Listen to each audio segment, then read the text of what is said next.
মা একটা অক্ষর, একটা ছোট্ট শব্দ। মা মানেই আমাদের বেঁচে থাকা, আমাদের বড় করে তোলা, আমাদের জীবনকে এগিয়ে নিয়ে যাওয়া। মা মানে আড়ালে অন্তরালে থেকে নিজের সব কিছু দিয়ে আমাদের বড় করে তোলা।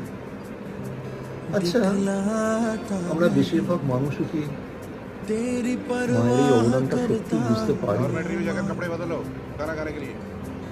तुझे सब है पता है ना माँ, तुझे মা सब একটা है অক্ষর, पता একটা ছোট্ট শব্দ। মা মানেই मेरी माँ। আমাদের বেঁচে থাকা, আমাদের বড় করে তোলা, আমাদের জীবনকে এগিয়ে নিয়ে যাওয়া। মা মানে আড়ালে অন্তরালে থেকে নিজের সব কিছু দিয়ে আমাদের বড় করে তোলা।